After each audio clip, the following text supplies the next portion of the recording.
The Legend of Sleepy Hollow is a Gothic story by American author Washington Irving. Contained in his collection of 34 essays and short stories entitled The Sketchbook of Geoffrey Crayon, Gent. Written while Irving was living abroad in Birmingham, England. The Legend of Sleepy Hollow was first published in 1820, along with Irving's companion piece Rip Van Winkle. The Legend of Sleepy Hollow is among the earliest examples of American fiction, with enduring popularity, especially during Halloween because of a character known as the Headless Horseman, believed to be a Hessian soldier who was decapitated by a cannonball in battle. Plot: from the listless repose of the place, and the peculiar character of its inhabitants, who are descendants from the original Dutch settlers. This sequestered glen has long been known by name of Sleepy Hollow.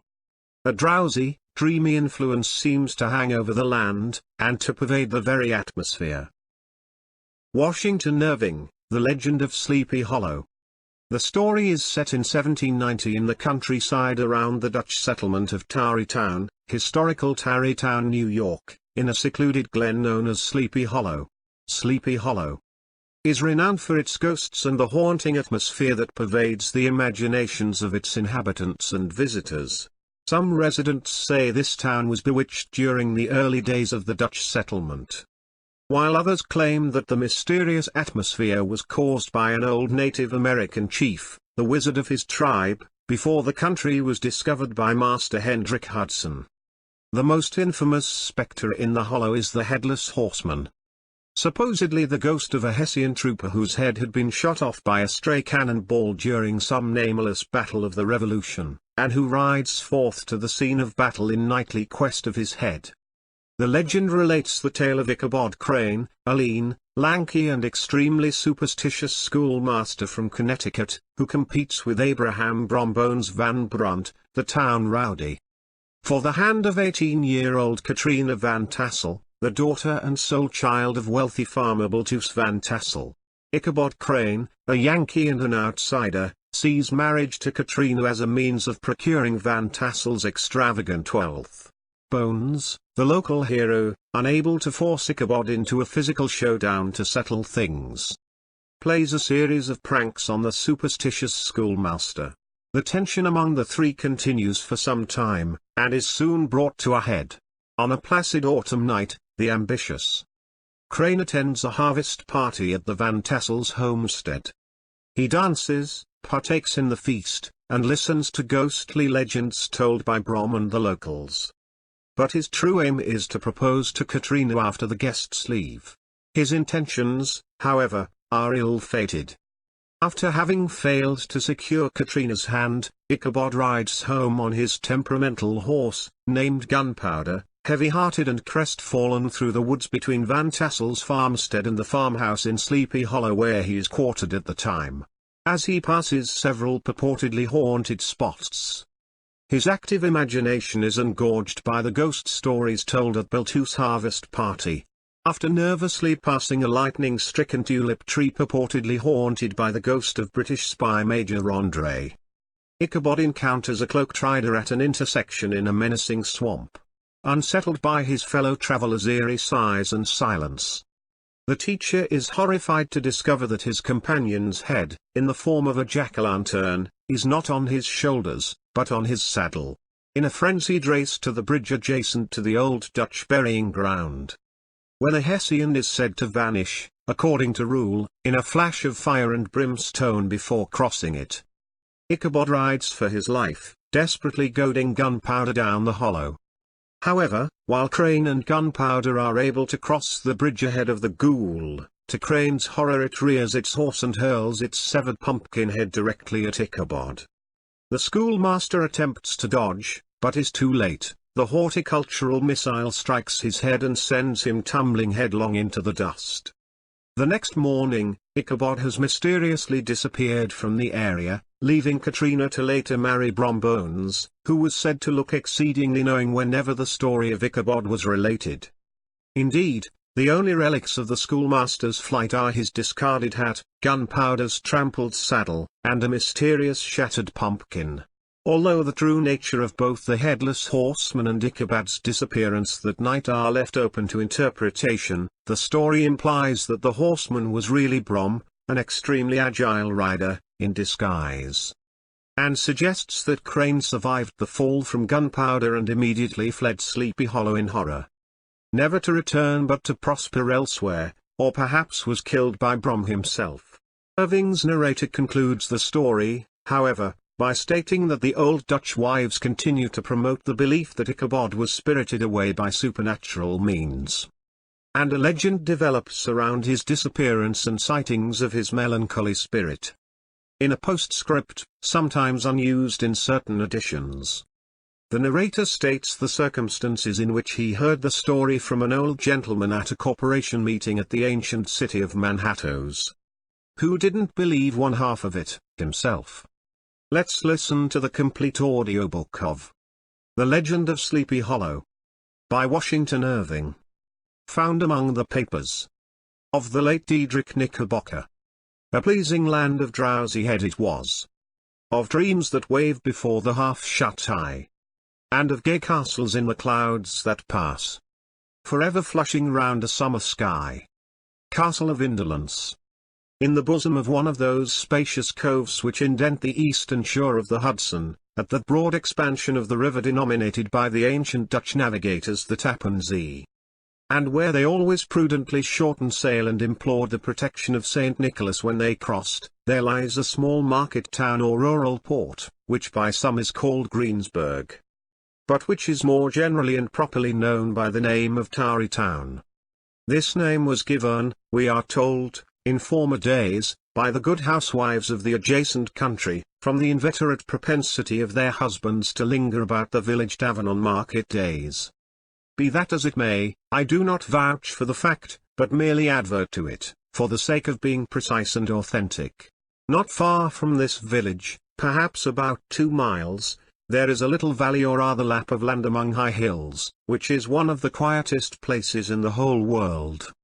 A small brook glides through it, with just murmur enough to lull one to repose, and the occasional whistle of a quail or tapping of a woodpecker is almost the only sound that ever breaks in upon the uniform tranquillity. I recollect that, when a stripling, my first exploit in squirrel shooting was in a grove of tall walnut trees that shades one side of the valley. I had wandered into it at noontime, when all nature is peculiarly quiet, and was startled by the roar of my own gun, as it broke the Sabbath stillness around and was prolonged and reverberated by the angry echoes. If ever I should wish for a retreat whither I might steal from the world and its distractions, and dream quietly away the remnant of a troubled life, I know of none more promising than this little valley. From the listless repose of the place, and the peculiar character of its inhabitants, who are descendants from the original Dutch settlers, this sequestered glen has long been known by the name of Sleepy Hollow, and its rustic lads are called the Sleepy Hollow Boys throughout all the neighboring country. A drowsy, dreamy influence seems to hang over the land, and to pervade the very atmosphere. Some say that the place was bewitched by a High German doctor, during the early days of the settlement, others, that an old Indian chief, the prophet or wizard of his tribe, held his pow-wows there before the country was discovered by Master Hendrik Hudson.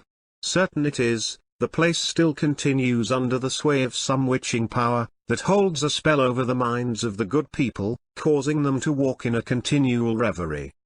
They are given to all kinds of marvelous beliefs, are subject to trances and visions, and frequently see strange sights, and hear music and voices in the air.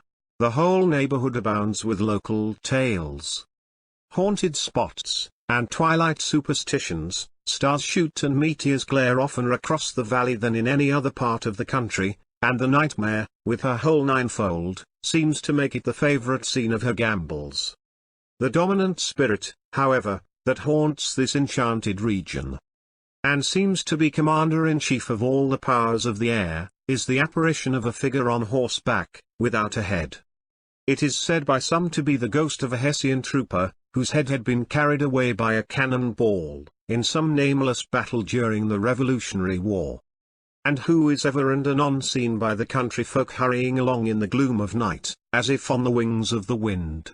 His haunts are not confined to the valley, but extend at times to the adjacent roads, and especially to the vicinity of a church at no great distance. Indeed, certain of the most authentic historians of those parts, who have been careful in collecting and collating the floating facts concerning this spectre, allege that the body of the trooper having been buried in the churchyard, the ghost rides forth to the scene of battle in nightly quest of his head, and that the rushing speed with which he sometimes passes along the hollow, like a midnight blast, is owing to his being belated, and in a hurry to get back to the churchyard before daybreak. Such is the general purport of this legendary superstition, which has furnished materials for many a wild story in that region of shadows, and the spectre is known at all the country firesides by the name of the Headless Horseman of Sleepy Hollow. It is remarkable that the visionary propensity I have mentioned is not confined to the native inhabitants of the valley, but is unconsciously imbibed by everyone who resides there for a time. However wide awake they may have been before they entered that sleepy region, they are sure, in a little time, to inhale the witching influence of the air, and begin to grow imaginative, to dream dreams, and see apparitions. I mention this peaceful spot with all possible laud, for it is in such little retired Dutch valleys, found here and there embosomed in the great state of New York, that population, manners, and customs remain fixed. While the great torrent of migration and improvement, which is making such incessant changes in other parts of this restless country, sweeps by them unobserved. They are like those little nooks of still water, which border a rapid stream, where we may see the straw and bubble riding quietly at anchor, or slowly revolving in their mimic harbor, undisturbed by the rush of the passing current. Though many years have elapsed since I trod the drowsy shades of Sleepy Hollow, yet I question whether I should not still find the same trees and the same families vegetating in its sheltered bosom. In this by-place of nature there abode, in a remote period of American history, that is to say, some 30 years since, a worthy wight of the name of Ichabod Crane, who sojourned, or, as he expressed it, tarried, in Sleepy Hollow, for the purpose of instructing the children of the vicinity. He was a native of Connecticut, a state which supplies the Union with pioneers for the mind as well as for the forest, and sends forth yearly its legions of frontier woodmen and country schoolmasters. The cognomen of Crane was not inapplicable to his person. He was tall, but exceedingly lank, with narrow shoulders, long arms and legs, hands that dangled a mile out of his sleeves, feet that might have served for shovels, and his whole frame most loosely hung together. His head was small, and flat at top, with huge ears, large green glassy eyes, and a long snipe nose, so that it looked like a weathercock perched upon his spindle neck to tell which way the wind blew. To see him striding along the profile of a hill on a windy day, with his clothes bagging and fluttering about him, one might have mistaken him for the genius of famine descending upon the earth, or some scarecrow eloped from a cornfield. His schoolhouse was a low building of one large room, rudely constructed of logs, the windows partly glazed, and partly patched with leaves of old copy-books. It was most ingeniously secured at vacant hours, by a withe twisted in the handle of the door, and stakes set against the window shutters. So that though a thief might get in with perfect ease, he would find some embarrassment in getting out, an idea most probably borrowed by the architect, Joost van Houten, from the mystery of an eel pot. The schoolhouse stood in a rather lonely but pleasant situation, just at the foot of a woody hill, with a brook running close by, and a formidable birch tree growing at one end of it. From hence the low murmur of his pupils' voices, conning over their lessons, might be heard in a drowsy summer's day, like the hum of a beehive, interrupted now and then by the authoritative voice of the master, in the tone of menace or command.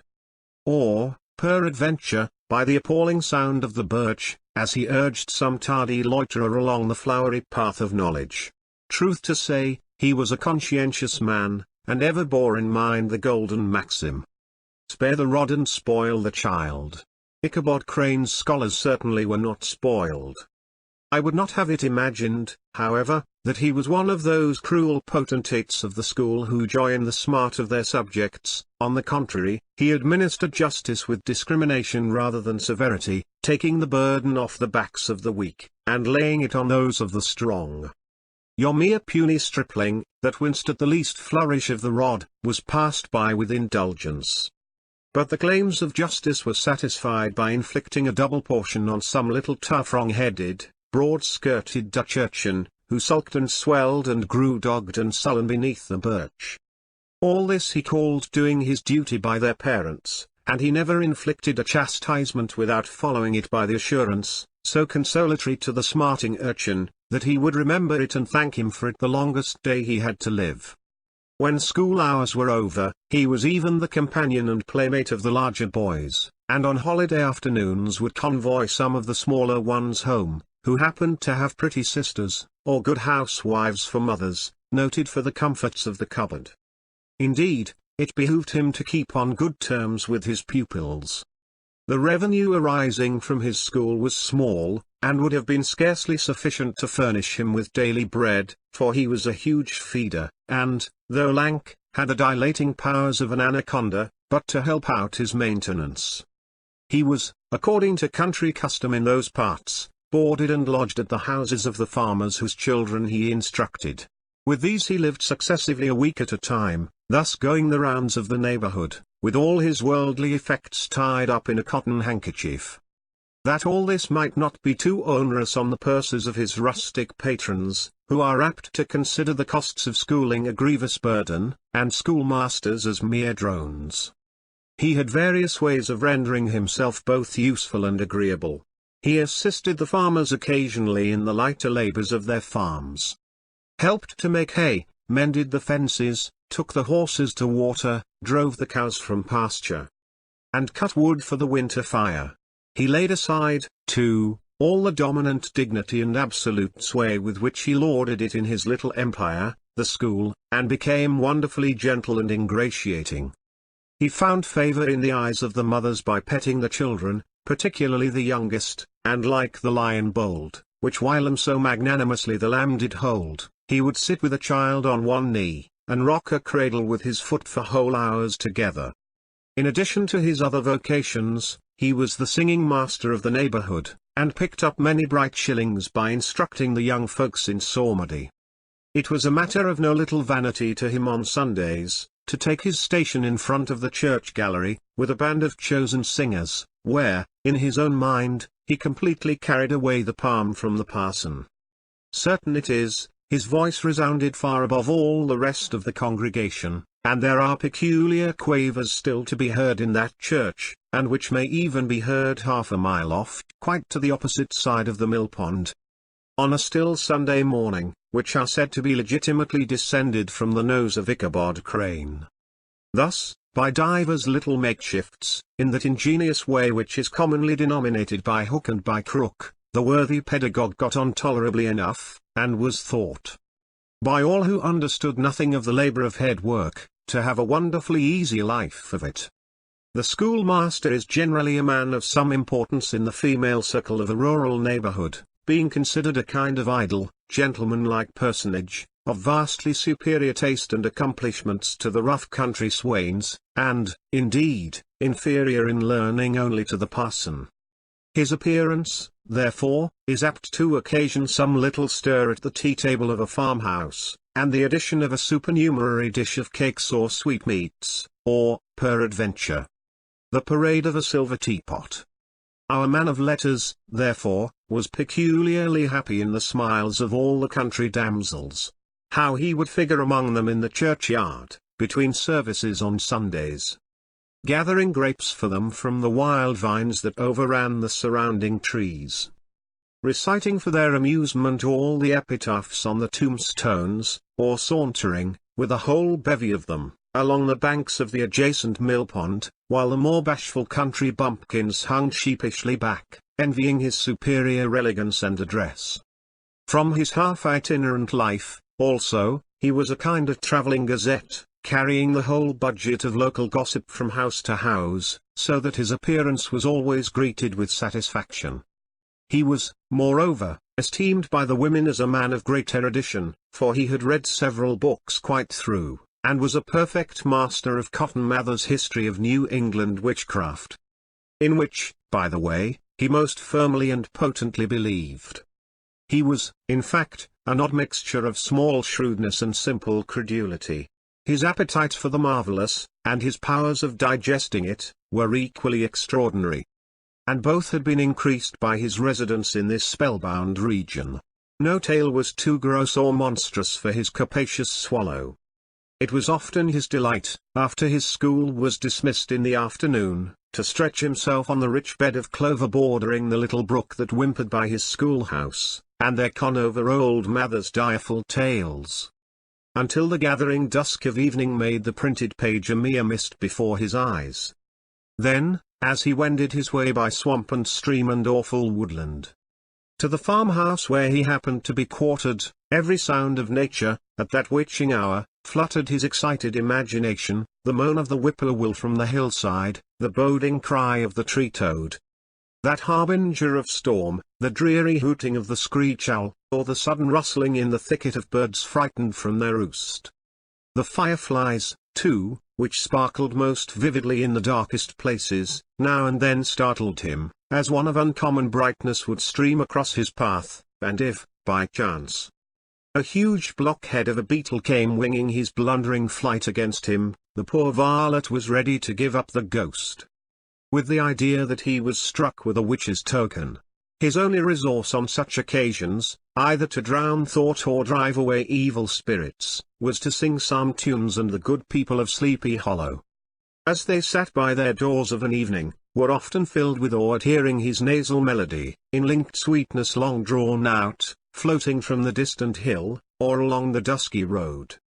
Another of his sources of fearful pleasure was to pass long winter evenings with the old Dutch wives, as they sat spinning by the fire, with a row of apples roasting and spluttering along the hearth, and listen to their marvellous tales of ghosts and goblins, and haunted fields, and haunted brooks, and haunted bridges, and haunted houses, and particularly of the headless horseman, or galloping Hessian of the Hollow, as they sometimes called him. He would delight them equally by his anecdotes of witchcraft, and of the direful omens and portentous sights and sounds in the air, which prevailed in the earlier times of Connecticut, and would frighten them woefully with speculations upon comets and shooting stars, and with the alarming fact that the world did absolutely turn round, and that they were half the time topsy-turvy. But if there was a pleasure in all this, while snugly cuddling in the chimney corner of a chamber that was all of a ruddy glow from the crackling wood fire, and where, of course, no spectre dared to show its face, it was dearly purchased by the terrors of his subsequent walk homewards. What fearful shapes and shadows beset his path, amidst the dim and ghastly glare of a snowy night! With what wistful look did he eye every trembling ray of light streaming across the waste fields from some distant window! How often was he appalled by some shrub covered with snow, which, like a sheeted spectre, beset his very path! How often did he shrink with curdling awe at the sound of his own steps on the frosty crust beneath his feet, and dread to look over his shoulder, lest he should behold some uncouth being tramping close behind him! And how often was he thrown into complete dismay by some rushing blast, howling among the trees, in the idea that it was the galloping Hessian on one of his nightly scourings! All these, however, were mere terrors of the night, phantoms of the mind that walk in darkness, and though he had seen many spectres in his time, and been more than once beset by Satan in divers shapes, in his lonely perambulations, yet daylight put an end to all these evils, and he would have passed a pleasant life of it, in despite of the devil and all his works, if his path had not been crossed by a being that causes more perplexity to mortal man than ghosts, goblins, and the whole race of witches put together, and that was, a woman. Among the musical disciples who assembled, one evening in each week, to receive his instructions in psalmody, was Katrina van Tassel, the daughter and only child of a substantial Dutch farmer. She was a blooming lass of fresh 18, plump as a partridge, ripe and melting and rosy-cheeked as one of her father's peaches, and universally famed, not merely for her beauty, but her vast expectations. She was withal a little of a coquette, as might be perceived even in her dress, which was a mixture of ancient and modern fashions as most suited to set off her charms. She wore the ornaments of pure yellow gold, which her great-great-grandmother had brought over from Sodom, the tempting stomacher of the olden time, and withal a provokingly short petticoat, to display the prettiest foot and ankle in the country round. Ichabod Crane had a soft and foolish heart towards the sex, and it is not to be wondered at that so tempting a morsel soon found favour in his eyes, more especially after he had visited her in her paternal mansion. Old Baltus Van Tassel was a perfect picture of a thriving, contented, liberal-hearted farmer. He seldom, it is true, sent either his eyes or his thoughts beyond the boundaries of his own farm, but within those everything was snug, happy and well-conditioned. He was satisfied with his wealth, but not proud of it, and piqued himself upon the hearty abundance, rather than the style in which he lived. His stronghold was situated on the banks of the Hudson, in one of those green, sheltered, fertile nooks in which the Dutch farmers are so fond of nestling. A great elm tree spread its broad branches over it, at the foot of which bubbled up a spring of the softest and sweetest water, in a little well formed of a barrel, and then stole sparkling away through the grass, to a neighbouring brook, that babbled along among alders and dwarf willows.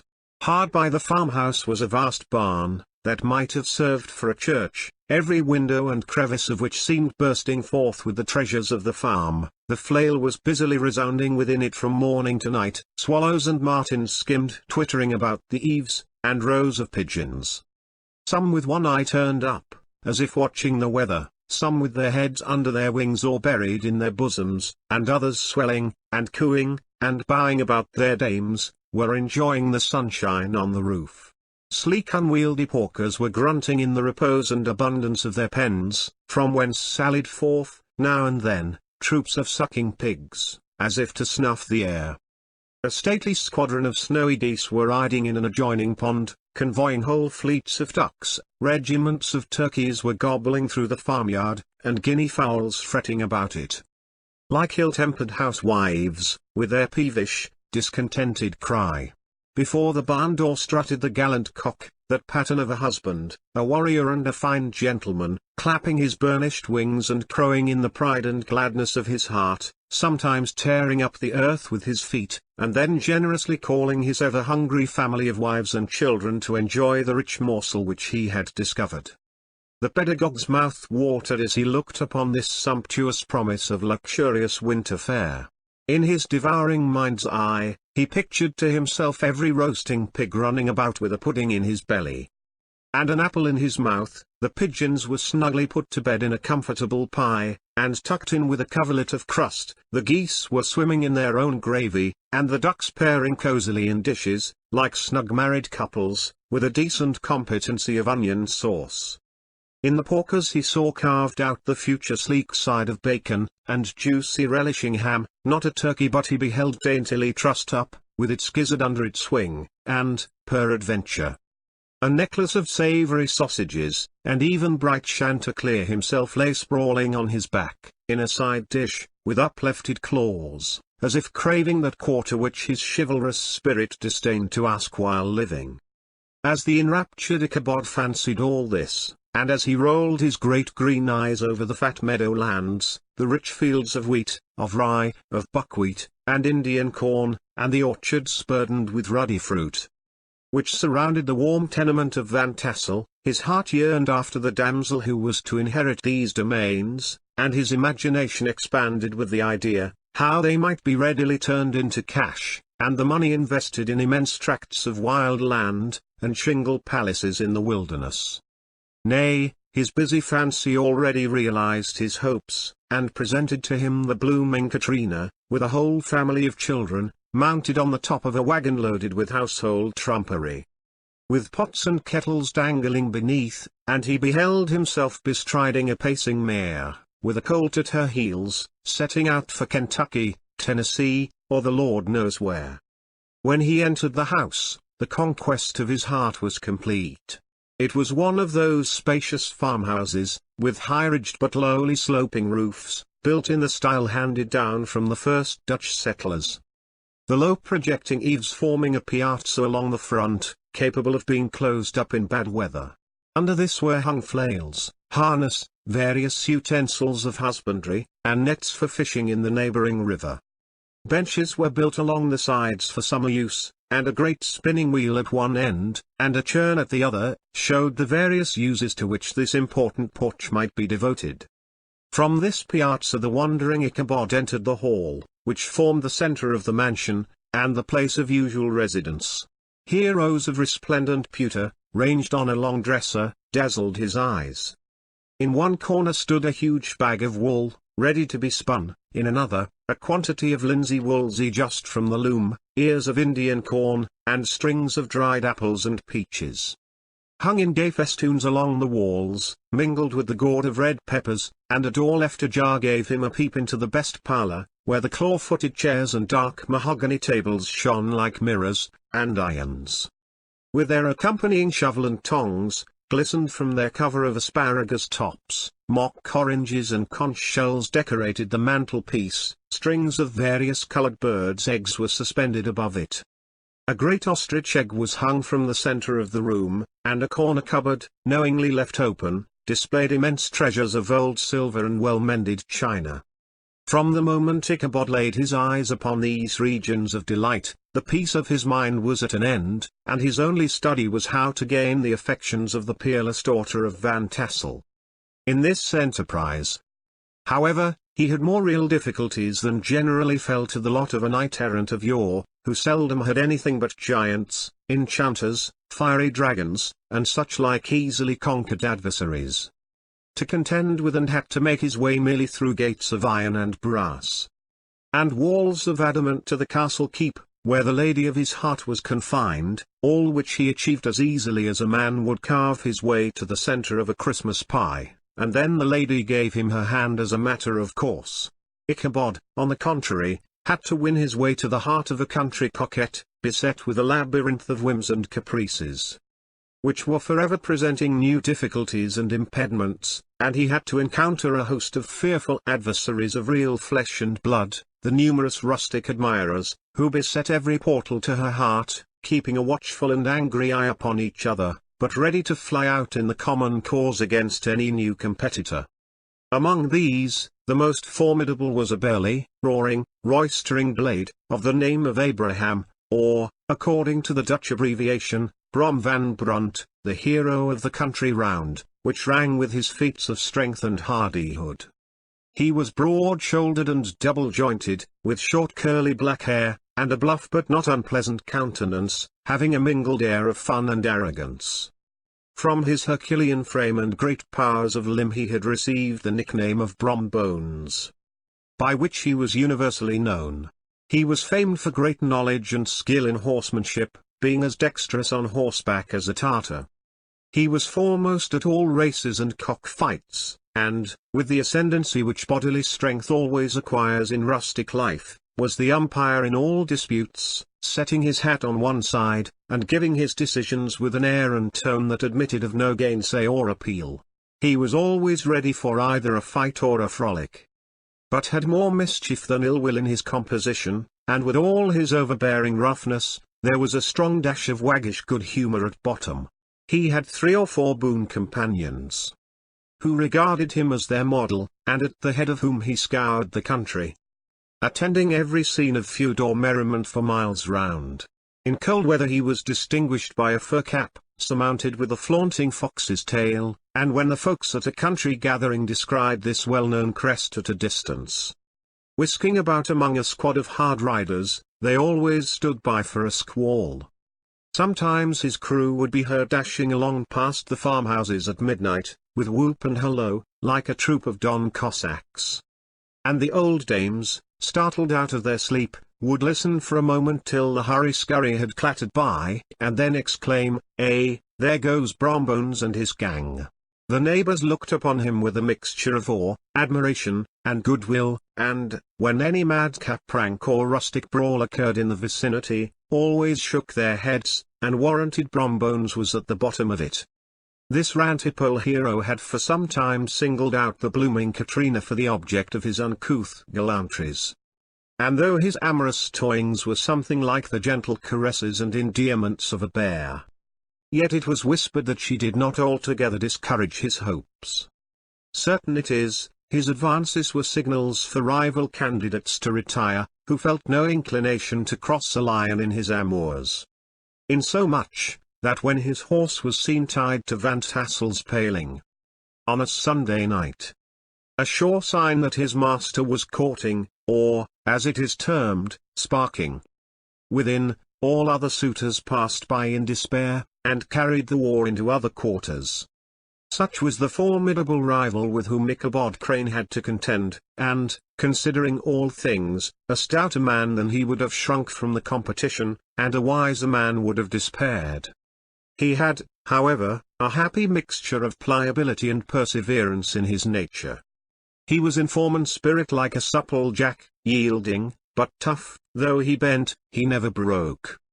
And though he bowed beneath the slightest pressure, yet, the moment it was away, jerk, he was as erect, and carried his head as high as ever.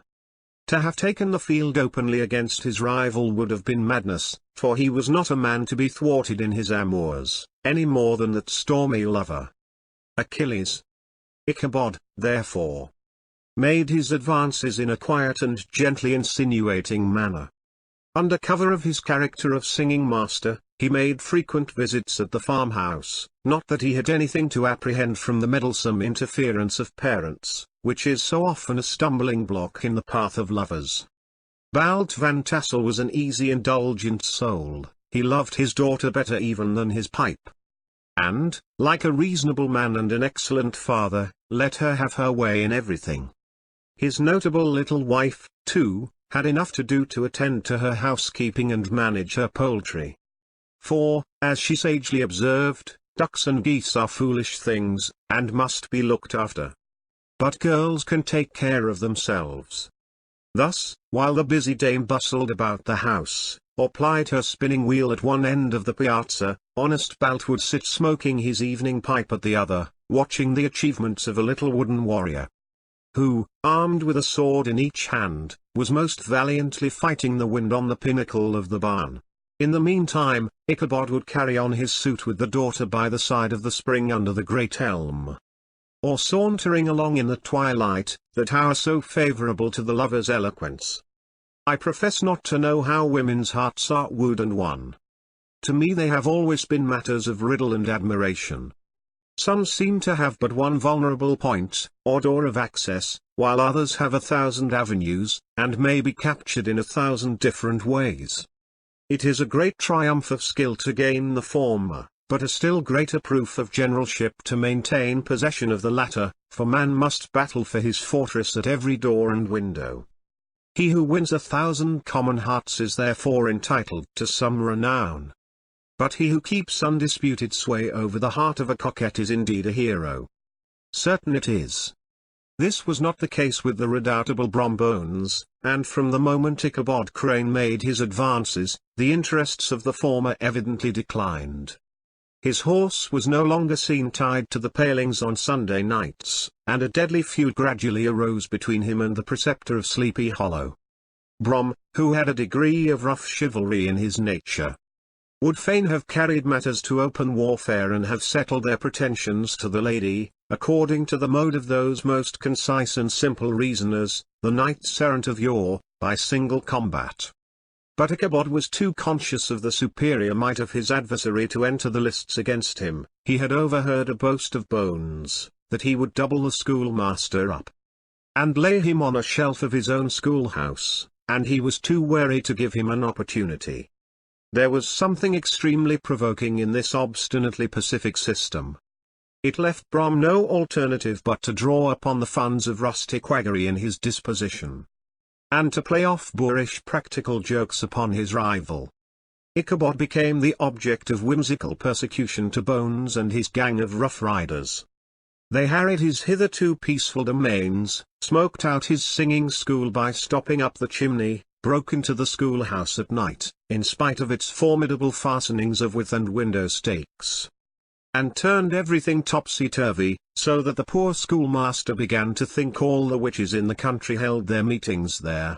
But what was still more annoying, Brom took all opportunities of turning him into ridicule in presence of his mistress, and had a scoundrel dog whom he taught to whine in the most ludicrous manner, and introduced as a rival of Ichabod's, to instruct her in psalmody.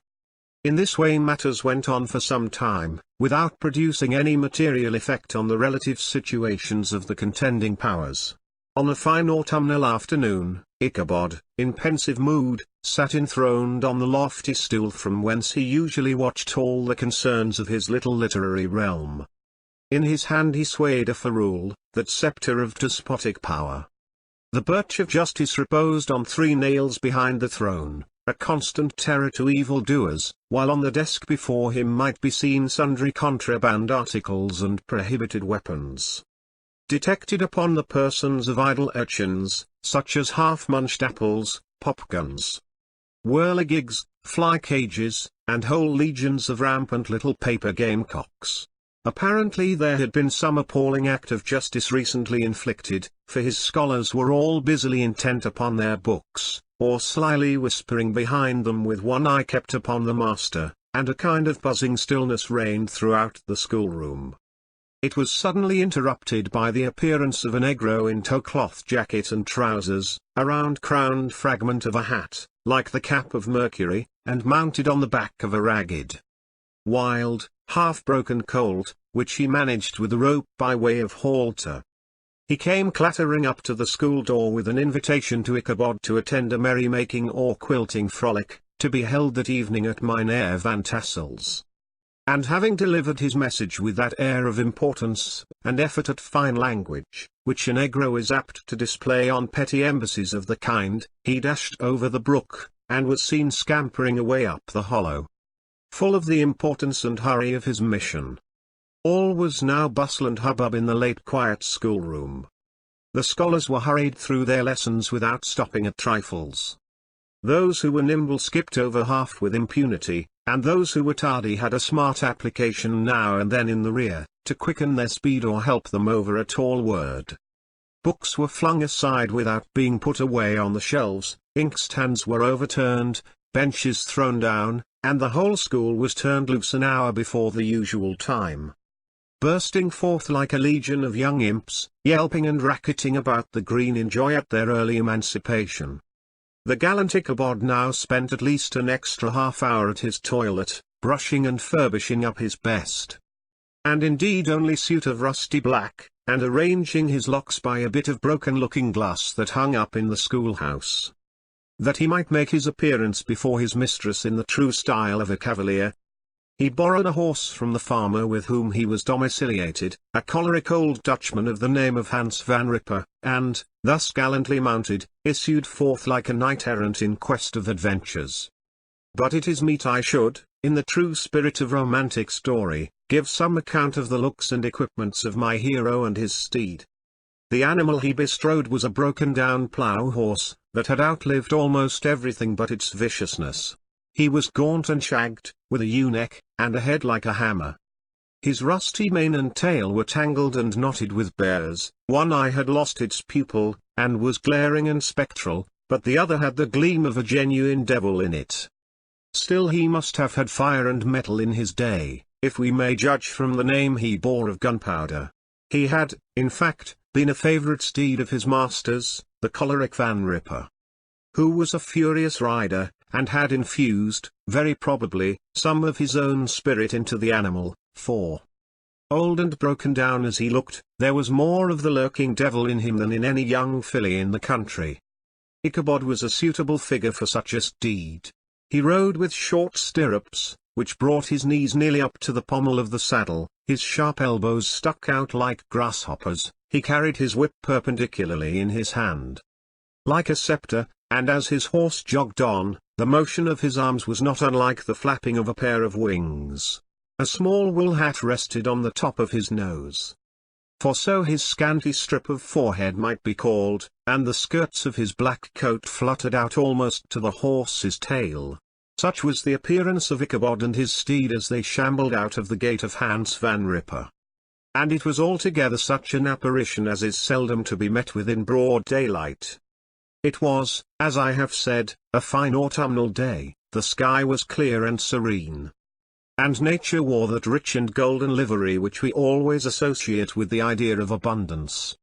The forests had put on their sober brown and yellow, while some trees of the tenderer kind had been nipped by the frosts into brilliant dyes of orange, purple, and scarlet. Streaming files of wild ducks began to make their appearance high in the air, the bark of the squirrel might be heard from the groves of beech and hickory nuts, and the pensive whistle of the quail at intervals from the neighboring stubble field. The small birds were taking their farewell banquets. In the fullness of their revelry, they fluttered, chirping and frolicking from bush to bush, and tree to tree, capricious from the very profusion and variety around them. There was the honest cock-robin, the favourite game of stripling sportsmen, with its loud querulous note, and the twittering blackbirds flying in sable clouds, and the golden-winged woodpecker with his crimson crest, his broad black gorget, and splendid plumage, and the cedar bird, with its red-tipped wings and yellow-tipped tail and its little Monteiro cap of feathers, and the blue jay, that noisy coxcomb, in his gay light blue coat and white underclothes, screaming and chattering, nodding and bobbing and bowing, and pretending to be on good terms with every songster of the grove. As Ichabod jogged slowly on his way, his eye, ever open to every symptom of culinary abundance, ranged with delight over the treasures of jolly autumn. On all sides he beheld vast store of apples, some hanging in oppressive opulence on the trees, some gathered into baskets and barrels for the market, others heaped up in rich piles for the cider press. Farther on he beheld great fields of Indian corn, with its golden ears peeping from their leafy covers, and holding out the promise of cakes and hasty pudding, and the yellow pumpkins lying beneath them, turning up their fair round bellies to the sun, and giving ample prospects of the most luxurious of pies. And anon he passed the fragrant buckwheat fields breathing the odour of the beehive, and as he beheld them, soft anticipations stole over his mind of dainty slapjacks, well buttered, and garnished with honey or treacle, by the delicate little dimpled hand of Katrina Van Tassel. Thus feeding his mind with many sweet thoughts and sugared suppositions, he journeyed along the sides of a range of hills which look out upon some of the goodliest scenes of the mighty Hudson. The sun gradually wheeled his broad disk down in the west. The wide bosom of the Tappan Zee lay motionless and glassy, excepting that here and there a gentle undulation waved and prolonged the blue shadow of the distant mountain. A few amber clouds floated in the sky, without a breath of air to move them. The horizon was of a fine golden tint, changing gradually into a pure apple green, and from that into the deep blue of the mid-heaven. A slanting ray lingered on the woody crests of the precipices that overhung some parts of the river, giving greater depth to the dark grey and purple of their rocky sides. A sloop was loitering in the distance, dropping slowly down with the tide, her sail hanging uselessly against the mast, and as the reflection of the sky gleamed along the still water, it seemed as if the vessel was suspended in the air. It was toward evening that Ichabod arrived at the castle of the Heer Van Tassel, which he found thronged with the pride and flower of the adjacent country. Old farmers, a spare leathern-faced race, in homespun coats and breeches, blue stockings, huge shoes, and magnificent pewter buckles. Their brisk, withered little dames, in close-crimped caps, long-waisted short gowns, homespun petticoats, with scissors and pincushions, and gay calico pockets hanging on the outside. Buxom lasses, almost as antiquated as their mothers, excepting where a straw hat, a fine ribbon, or perhaps a white frock, gave symptoms of city innovation. The sons, in short square-skirted coats, with rows of stupendous brass buttons, and their hair generally queued in the fashion of the times, especially if they could procure an eel skin for the purpose, it being esteemed throughout the country as a potent nourisher and strengthener of the hair. Brombones, however, was the hero of the scene, having come to the gathering on his favourite steed Daredevil, a creature, like himself, full of mettle and mischief, and which no one but himself could manage. He was, in fact, noted for preferring vicious animals, given to all kinds of tricks which kept the rider in constant risk of his neck, for he held a tractable, well-broken horse as unworthy of a lad of spirit. Fain would I pause to dwell upon the world of charms that burst upon the enraptured gaze of my hero, as he entered the state parlour of Van Tassel's mansion. Not those of the bevy of buxom lasses, with their luxurious display of red and white, but the ample charms of a genuine Dutch country tea-table, in the sumptuous time of autumn. Such heaped-up platters of cakes of various and almost indescribable kinds, known only to experienced Dutch housewives. There was the doughty doughnut, the tender olykoek, and the crisp and crumbling cruller, sweet cakes and short cakes, ginger cakes and honey cakes, and the whole family of cakes. And then there were apple pies, and peach pies, and pumpkin pies, besides slices of ham and smoked beef, and moreover delectable dishes of preserved plums, and peaches, and pears, and quinces. Not to mention broiled shad and roasted chickens, together with bowls of milk and cream, all mingled higgledy-piggledy, pretty much as I have enumerated them, with the motherly teapot sending up its clouds of vapour from the midst. Heaven bless the mark. I want breath and time to discuss this banquet as it deserves, and am too eager to get on with my story.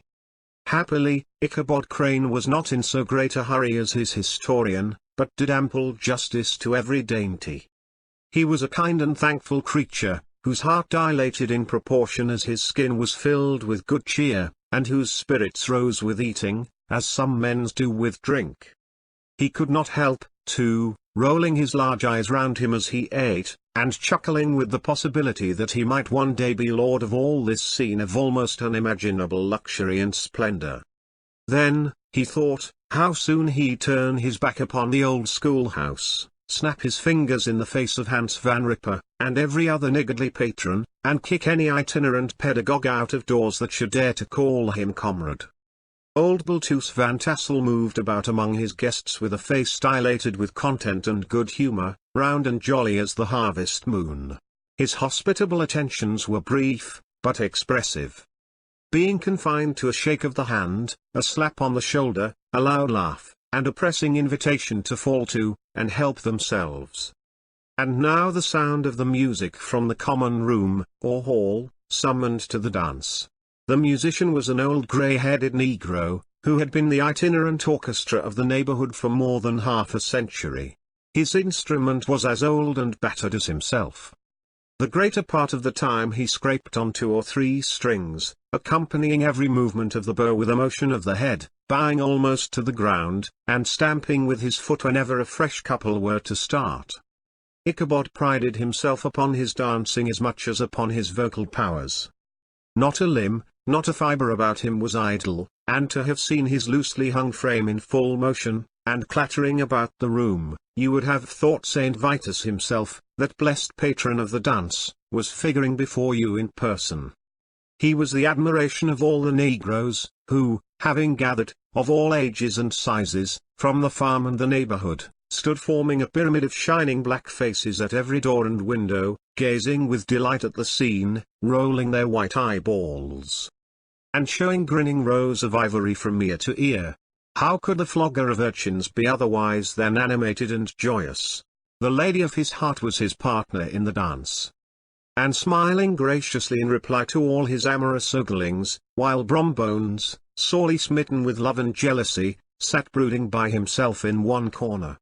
When the dance was at an end, Ichabod was attracted to a knot of the sager folks, who, with old Van Tassel, sat smoking at one end of the piazza, gossiping over former times, and drawing out long stories about the war. This neighbourhood, at the time of which I am speaking, was one of those highly favoured places which abound with chronicle and great men. The British and American line had run near it during the war. It had, therefore, been the scene of marauding and infested with refugees, cowboys, and all kinds of border chivalry. Just sufficient time had elapsed to enable each storyteller to dress up his tale with a little becoming fiction, and, in the indistinctness of his recollection, to make himself the hero of every exploit. There was the story of Doffue Martling, a large blue-bearded Dutchman, who had nearly taken a British frigate with an old iron 9-pounder from a mud breastwork, only that his gun burst at the sixth discharge. And there was an old gentleman who shall be nameless, being too rich a mynheer to be lightly mentioned, who, in the Battle of White Plains, being an excellent master of defence, parried a musket ball with a small sword, insomuch that he absolutely felt it was round the blade, and glance off at the hilt. In proof of which he was ready at any time to show the sword, with the hilt a little bent. There were several more that had been equally great in the field, not one of whom but was persuaded that he had a considerable hand in bringing the war to a happy termination. But all these were nothing to the tales of ghosts and apparitions that succeeded. The neighborhood is rich in legendary treasures of the kind. Local tales and superstitions thrive best in these sheltered, long-settled retreats, but are trampled underfoot by the shifting throng that forms the population of most of our country places. Besides, there is no encouragement for ghosts in most of our villages, for they have scarcely had time to finish their first nap and turn themselves in their graves before their surviving friends have travelled away from the neighbourhood, so that when they turn out at night to walk their rounds, they have no acquaintance left to call upon. This is perhaps the reason why we so seldom hear of ghosts except in our long-established Dutch communities. The immediate cause, however, of the prevalence of supernatural stories in these parts, was doubtless owing to the vicinity of Sleepy Hollow. There was a contagion in the very air that blew from that haunted region, it breathed forth an atmosphere of dreams and fancies infecting all the land. Several of the Sleepy Hollow people were present at Van Tassel's, and, as usual, were doling out their wild and wonderful legends. Many dismal tales were told about funeral trains, and mourning cries and wailings heard and seen about the great tree where the unfortunate Major Andrew was taken, and which stood in the neighborhood. Some mention was made also of the woman in white, that haunted the dark glen at Raven Rock, and was often heard to shriek on winter nights before a storm, having perished there in the snow. The chief part of the stories, however, turned upon the favorite spectre of Sleepy Hollow, the Headless Horseman, who had been heard several times of late, patrolling the country, and, it was said, tethered his horse nightly among the graves in the churchyard. The sequestered situation of this church seems always to have made it a favorite haunt of troubled spirits. It stands on a knoll, surrounded by locust trees and lofty elms, from among which its decent, whitewashed walls shine modestly forth, like Christian purity beaming through the shades of retirement. A gentle slope descends from it to a silver sheet of water, bordered by high trees, between which, peeps may be caught at the blue hills of the Hudson. To look upon its grass-grown yard, where the sunbeams seem to sleep so quietly, one would think that there at least the dead might rest in peace. On one side of the church extends a wide woody dell, along which raves a large brook among broken rocks and trunks of fallen trees. Over a deep black part of the stream, not far from the church, was formerly thrown a wooden bridge. The road that led to it, and the bridge itself, were thickly shaded by overhanging trees, which cast a gloom about it, even in the daytime, but occasioned a fearful darkness at night.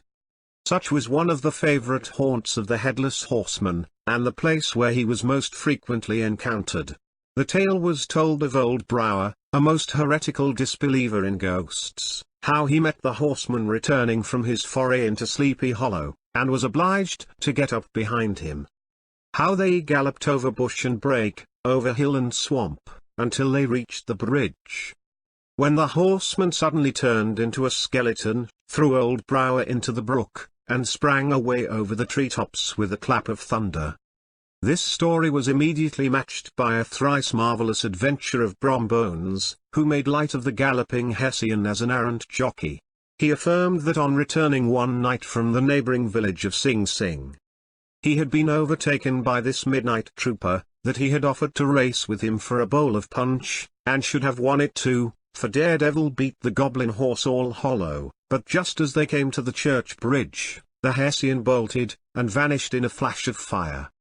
All these tales, told in that drowsy undertone with which men talk in the dark, the countenances of the listeners only now and then receiving a casual gleam from the glare of a pipe, sank deep in the mind of Ichabod.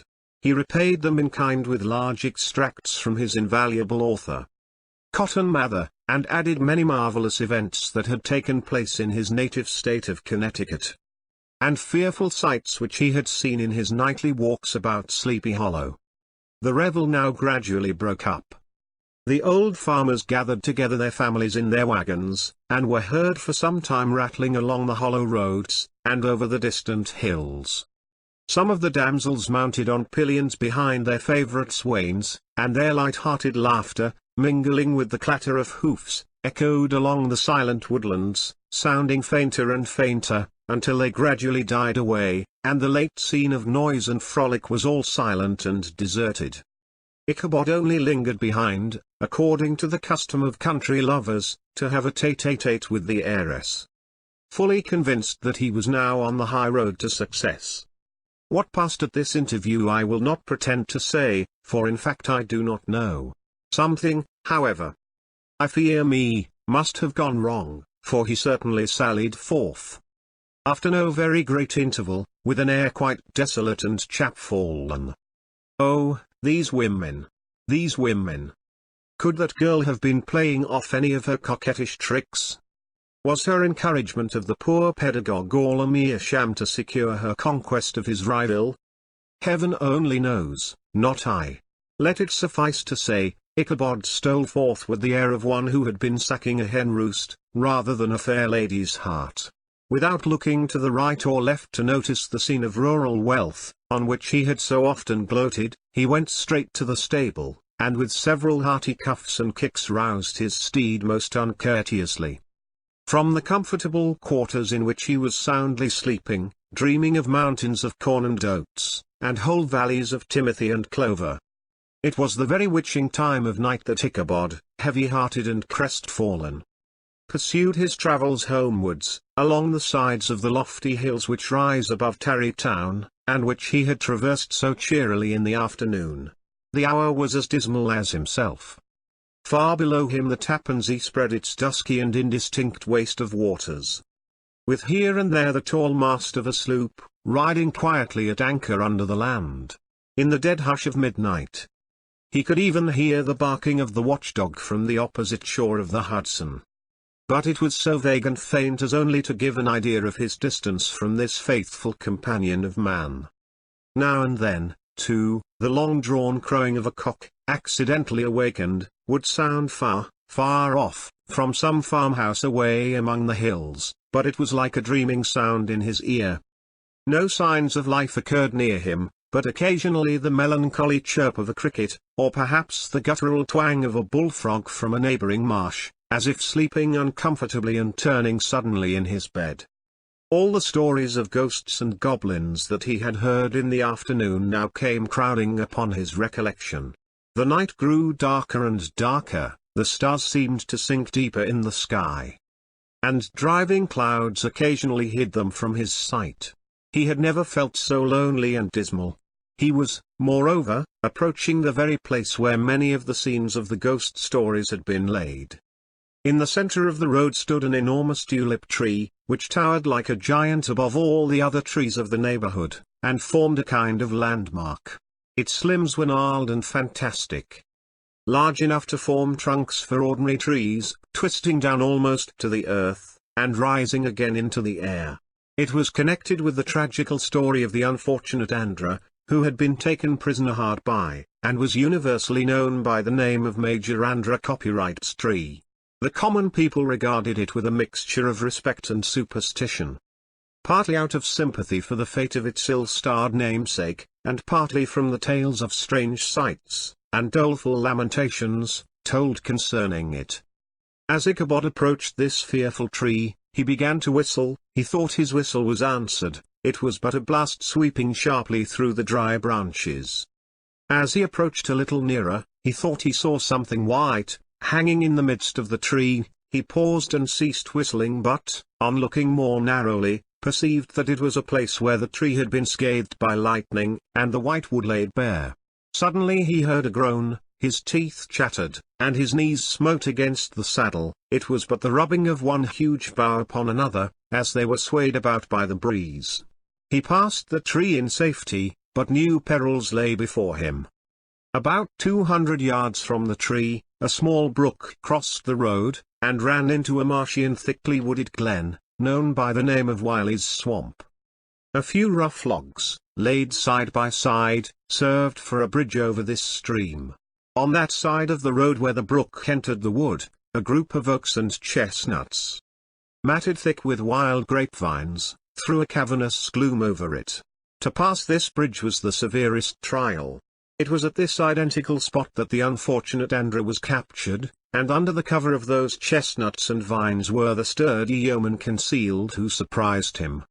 This has ever since been considered a haunted stream, and fearful are the feelings of the schoolboy who has to pass it alone after dark.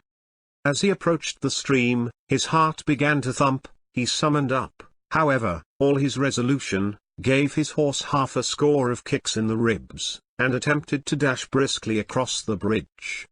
But instead of starting forward, the perverse old animal made a lateral movement, and ran broadside against the fence. Ichabod, whose fears increased with the delay, jerked the reins on the other side, and kicked lustily with the contrary foot. It was all in vain. His steed started, it is true, but it was only to plunge to the opposite side of the road into a thicket of brambles and alder bushes. The schoolmaster now bestowed both whip and heel upon the starveling ribs of old Gunpowder, who dashed forward, snuffling and snorting, but came to a stand just by the bridge, with a suddenness that had nearly sent his rider sprawling over his head. Just at this moment a plashy tramp by the side of the bridge caught the sensitive ear of Ichabod. In the dark shadow of the grove, on the margin of the brook, he beheld something huge, misshapen and towering.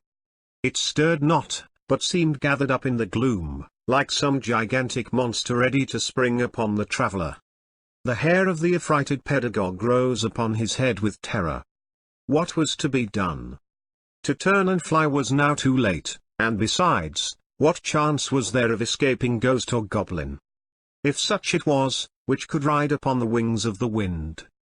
Summoning up, therefore, a show of courage, he demanded in stammering accents, "Who are you?" He received no reply. He repeated his demand in a still more agitated voice. Still there was no answer. Once more he cudgelled the sides of the inflexible Gunpowder, and, shutting his eyes, broke forth with involuntary fervour into a psalm tune. Just then the shadowy object of alarm put itself in motion, and with a scramble and a bound stood at once in the middle of the road. Though the night was dark and dismal, yet the form of the unknown might now in some degree be ascertained.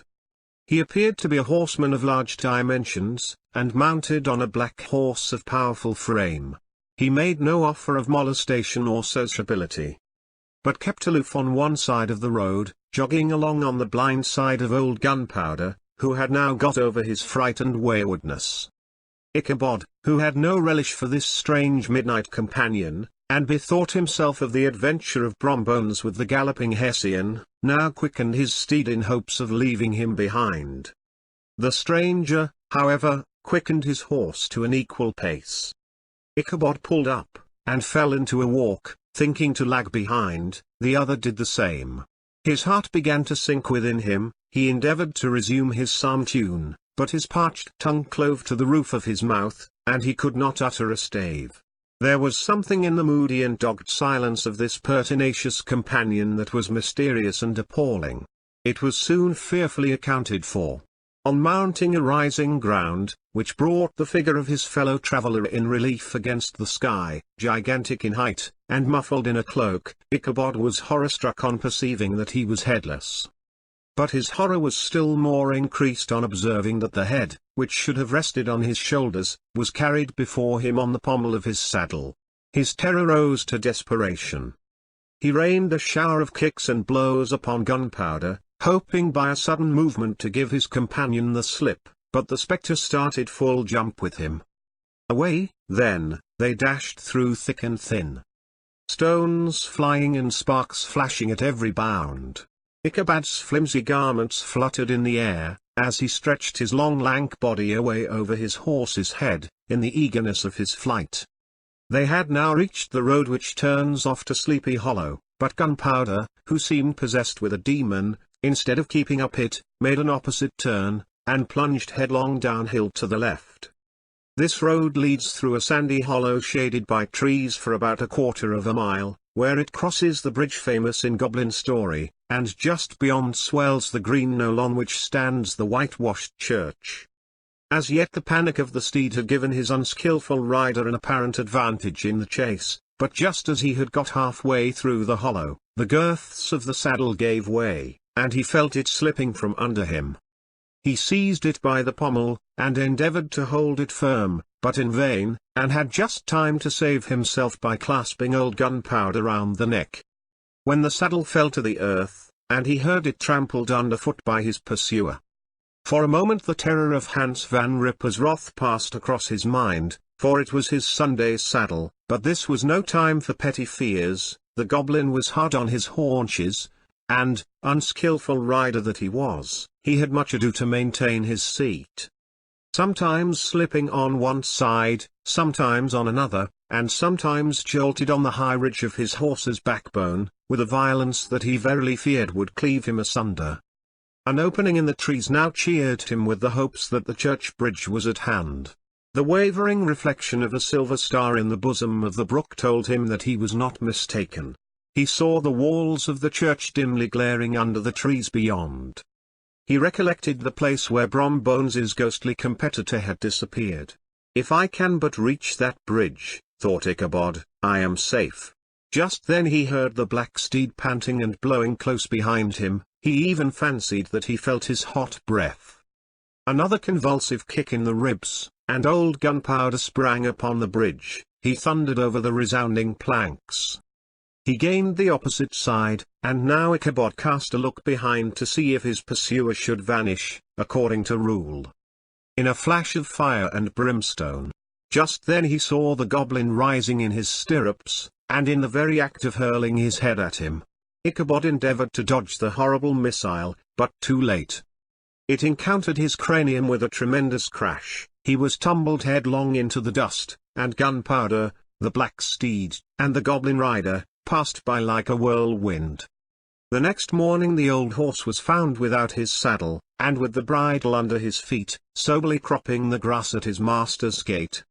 Ichabod did not make his appearance at breakfast. Dinner hour came, but no Ichabod. The boys assembled at the schoolhouse, and strolled idly about the banks of the brook, but no schoolmaster. Hans Van Ripper now began to feel some uneasiness about the fate of poor Ichabod, and his saddle. An inquiry was set on foot, and after diligent investigation they came upon his traces.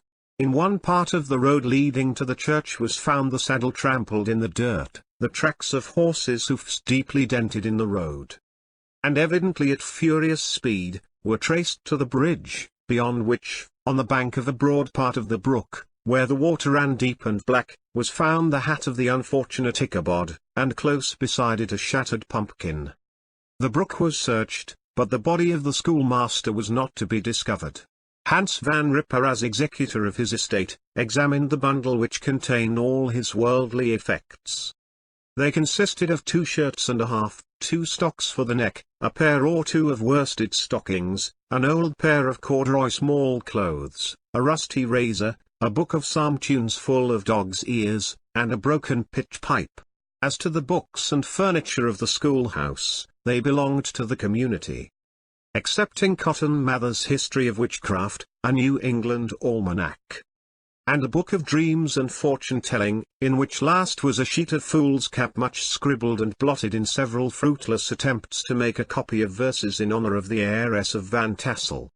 These magic books and the poetic scrawl were forthwith consigned to the flames by Hans Van Ripper, who, from that time forward, determined to send his children no more to school, observing that he never knew any good come of this same reading and writing, whatever money the schoolmaster possessed.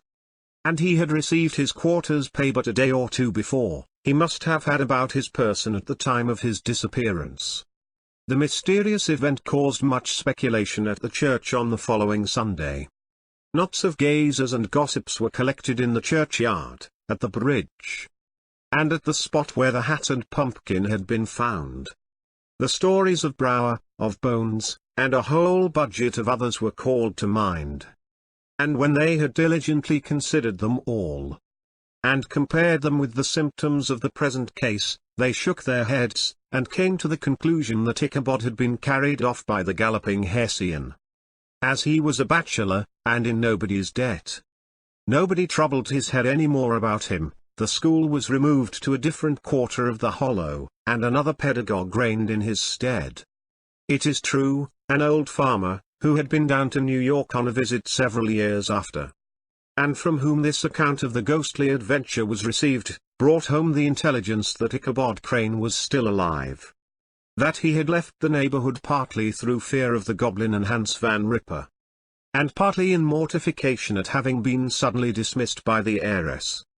That he had changed his quarters to a distant part of the country, had kept school and studied law at the same time, had been admitted to the bar, turned politician, electioneered, written for the newspapers, and finally had been made a justice of the £10 court. Bones, too, who, shortly after his rival's disappearance conducted the blooming Katrina in triumph to the altar, was observed to look exceedingly knowing whenever the story of Ichabod was related, and always burst into a hearty laugh at the mention of the pumpkin, which led some to suspect that he knew more about the matter than he chose to tell. The old country wives, however, who are the best judges of these matters, maintain to this day that Ichabod was spirited away by supernatural means, and it is a favorite story often told about the neighborhood round the winter evening fire.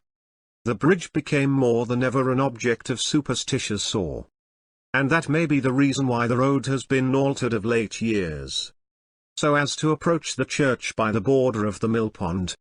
The schoolhouse being deserted soon fell to decay, and was reported to be haunted by the ghost of the unfortunate pedagogue, and the ploughboy, loitering homeward of a still summer evening, has often fancied his voice at a distance, chanting a melancholy psalm tune among the tranquil solitudes of Sleepy Hollow.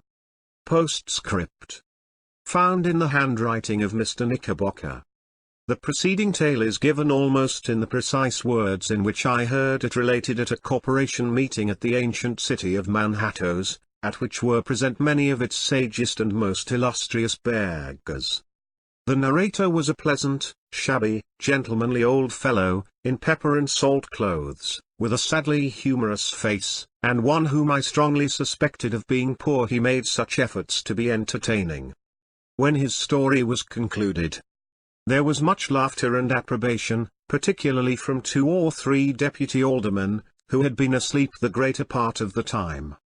There was, however, one tall, dry-looking old gentleman, with beetling eyebrows, who maintained a grave and rather severe face throughout, now and then folding his arms, inclining his head, and looking down upon the floor, as if turning a doubt over in his mind. He was one of your wary men, who never laugh but upon good grounds when they have reason and law on their side. When the mirth of the rest of the company had subsided, and silence was restored, he leaned one arm on the elbow of his chair, and sticking the other akimbo, demanded, with a slight, but exceedingly sage motion of the head, and contraction of the brow, what was the moral of the story, and what it went to prove. The storyteller, who was just putting a glass of wine to his lips, as a refreshment after his toils, paused for a moment, looked at his inquirer with an air of infinite deference, and, lowering the glass slowly to the table, observed that the story was intended most logically to prove that there is no situation in life but as its advantages and pleasures, provided we will but take a joke as we find it. That, therefore, he that runs races with goblin troopers is likely to have rough riding of it. Ergo, for a country schoolmaster to be refused the hand of a Dutch heiress is a certain step to high preferment in the state. The cautious old gentleman knit his brows tenfold closer after this explanation, being sorely puzzled by the ratiocination of the syllogism, while, methought, the one in pepper and salt eyed him with something of a triumphant leer. At length he observed that all this was very well, but still he thought the story a little on the extravagant. There were 1 or 2 points on which he had his doubts. "Faith, sir," replied the storyteller, "as to that matter, I don't believe one half of it myself. D.K. The end." Thank you.